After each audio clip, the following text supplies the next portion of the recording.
In the heart of Willow Jungle, fierce Rawclaw the tiger prowled, feared by all. But one day, something tiny landed on his nose. A bumblebee. "Shoo!" he growled, crossing his eyes to see it, but the bee didn't buzz away. "I'm Buzzlin," as it said, wings shimmering, "and you, sir, need my help." Rawclaw scoffed. "I'm the king of this jungle." But Buzzlin buzzed closer. "A storm's coming. A flood. And only I know the way to higher ground." Thunder rumbled in the distance. Rawclaw hesitated, then nodded. "Lead me." And so the mighty tiger followed the tiniest guide, weaving through secret tunnels and hidden paths as the skies darkened. Behind them, water rushed. Ahead, hope glimmered. "Why are you helping me?" Rawclaw finally asked. Buzzlin smiled, because even the strongest need a friend. In a dusty thrift shop, Milo found a strange blue coat hanging in the corner. "Try it on," the shopkeeper winked. As soon as Milo slipped it over his shoulders, the coat purred and lifted him an inch off the ground. "Whoa, it hovers." Milo grinned. "Where would you like to go?" the coat whispered. Milo thought hard. "Somewhere no one's been before." With a flutter, the coat soared out the door, over streets, past clouds, higher and higher. They zipped through rainbow storms and cotton candy skies until they reached a floating island with doors hanging in midair. "Choose a door," the coat said softly. Milo reached for a shimmering silver one, but suddenly, all the doors began to glow. "Each leads to a different adventure," the coat whispered. "But you can only pick one tonight." Shelley the snail longed for speed.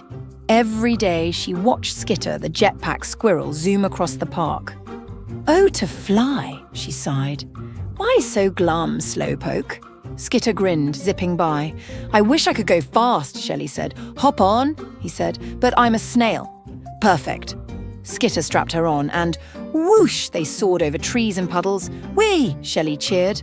Suddenly jammed controls, spiralling down, Skitter panicked. Shelley stretched out, splat, and caught a lily pad, gliding them safely down.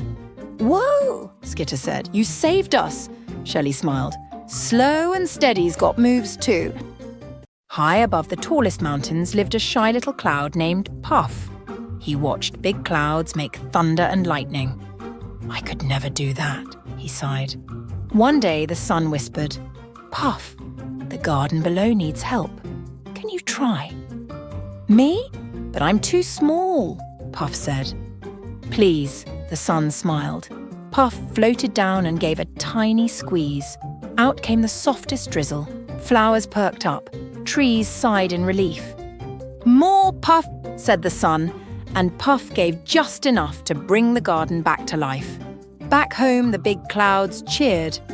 "Look who made rain today!" And Puff finally felt big enough. In a dusty attic, Dostella found a pair of old sneakers glowing faintly under moonlight. She slipped them on, and they hummed. Suddenly, she floated an inch above the floor. "Cool," she laughed, twirling, but then the sneakers sprinted out the window. "Hey, who's driving these?" she shrieked as they dashed across the rooftops, over fences, into the sleeping city. The sneakers stopped before an old shoe store. Inside, shelves shimmered with glowing shoes. "You're the chosen walker," whispered a voice. A tiny cobbler stepped out, smiling. "These sneakers only fit those meant to walk between worlds." Dostella's eyes widened. "Worlds?" The cobbler nodded. "Tonight, we need you." And as the sneakers laced themselves tighter, Dostella stepped forward, ready for an adventure she never imagined. Zeke never liked his backyard. "It's boring," he sighed. But one morning, he spotted a strange vine curling up the fence. It shimmered like soap bubbles. "Weird?" He poked it. And pop! A giant bubble grew from the vine and swallowed him whole. "Whoa!" Zeke floated up, the bubble carrying him over rooftops. "Okay, this is not boring anymore," he laughed. Higher and higher they rose until a forest of bubbles appeared in the clouds, each filled with tiny creatures waving at him. "Welcome, Zeke," a voice boomed. The bubble vine chose you to save us." "Save you?" Zeke blinked. But before he could ask more, the bubble began to wobble. "Hold on," the voice cried. "The bubble storm is coming."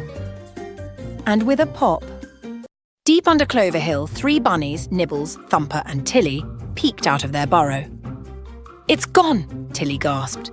The moonstone, the glowing gem that lit their tunnels, had vanished. Without it, the warren would fall into darkness. "We must find it," said Nibbles, stuffing carrots into a satchel. Their journey began under starlight, hopping past sleepy owls and whispering winds. Suddenly, paw prints, big ones, led into the foggy woods. "Something took it," Thumper gulped. Bravely they pressed on, their ears twitching at every crackle.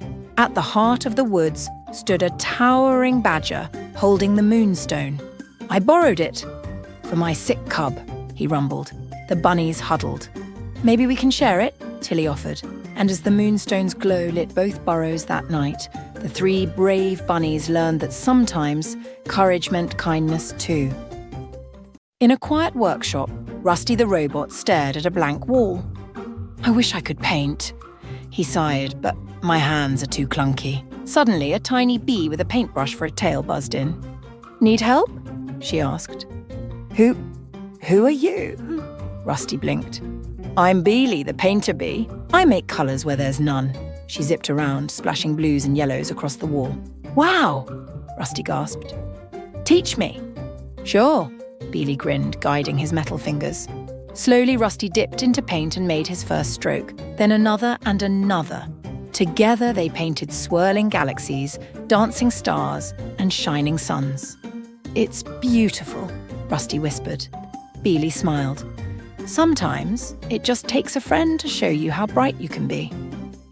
Every morning, Lila tended her tiny garden on the castle wall. Roses, tulips, daisies, all bloomed under her care. But one misty dawn, a shadow loomed overhead. A dragon! "Please don't eat my flowers," Lila begged, but the dragon sighed. "I don't want flowers, I need help." He opened a claw, revealing a wilted golden seed. "I've tried planting it everywhere, but it won't grow." Lila smiled gently. "Let's try together." They dug a small patch in her garden, watered it, and waited. Days passed. Then, sprout.